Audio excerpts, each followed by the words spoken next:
Hello and welcome to Open Awards. My name is John Duffy and I'm joined today by a very esteemed guest, Emily Roxby-Cox from Liverpool John Moores University. Emily, thank you so much for joining us, and how are you today? Thank you for having me. I'm good, thank you. Excellent, excellent. So what we're going to talk about today is a bit of preparation for university, your experiences with, before and joining university, and if you can share any hints or tips for those in the same or similar position, that'd be fantastic. So obviously, first question is before you attended Liverpool John Moores, how did you feel? Did you feel prepared? And if not, what did you do to prepare for university life? I was very nervous to go to university in Liverpool because I'm from quite a small village in the south, and I was coming up to what I thought was a big city in Liverpool, and it was quite far away. So you feel like you're on your own, but you're not, because everyone else has moved or coming to try uni, and everyone's in the same boat. So it's quite exciting as well in that sense, because everyone's in it together. So I think that was quite nice. I was over prepared. I brought anything and everything I could to make sure that I didn't miss out. I couldn't like not mash a potato or something. I had everything. Excellent. So you brought everything but the kitchen sink, yeah? Exactly. That's great. So as you said, you were over prepared. Did you do a lot of research? Did you and I know there's loads of like lists out there of like, top 10 things for new students and stuff like that. Did you search all that stuff?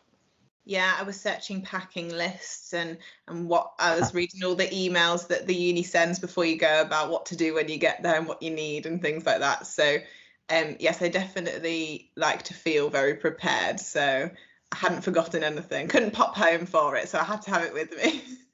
Right, yeah. So obviously, as you said, you were over prepared. Is there any information that you wish that you had known before starting university?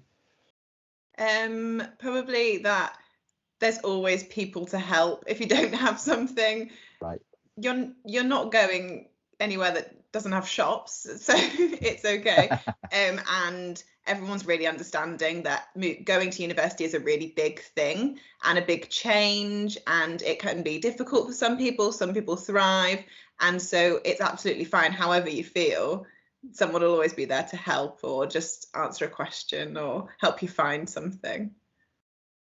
Yeah, I found when I went to uni back in the day, I found that once you got speaking to people, you found that people were in the same position, in the same boat, that are a bit unsure of things. But once you get a kind of like little support group around you, everything kind of seems to fall into place. So the next question is, what advice would you give to anyone thinking of heading into university?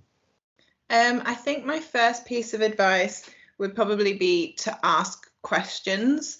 There's lots of opportunities at uni, and go and find them, because it's really good to have a degree and that is amazing, but there's so many things along the way that you can do, and if you ask about them, you can, whether it's, are there any volunteering opportunities, is there any way to get involved in your course a bit more, is there any way to like get involved in the students' union, and just pop some little skills down on your CV and things like that. I think can really help. That would be my first piece of advice. And my second one is always to join a sport or society, because I just think that's such a good way of finding a community at university. You have something in common with all those people, and it's good to have a routine as well, whether it's like they always meet on a Tuesday and they're going to be there, got some friends to go and see, and I think that's a really, really important thing to have at uni. Excellent. So obviously you finished uni back in 2020, you said. So what's life like for you after university? So after I finished as president at the Students' Union, I think I'd like to go into the sports sector, so sport event management or sport coordinator kind of roles. I'm trying to keep my eye out for. I do like working with university teams at the moment and in that area, but it depends what's out there. I think I continue to just volunteer, whether it's like signing up to volunteer at the Commonwealth Games or the Rugby League World Cup and things like that. Because I think that's always, it's all about networking. So continuing to do that while you're going out into the world and trying to help out. I mean, you're only going to gain things from volunteering. So, yeah. Excellent. Well, that brings the interview to a close. I'd just like to thank you once again for your time and for your valuable insight into university life. So thanks again, and really nice to meet you. Yeah, thank you very much, and thank you for inviting me again. Oh, no problem. Take care. Thank you very much. Bye. Bye.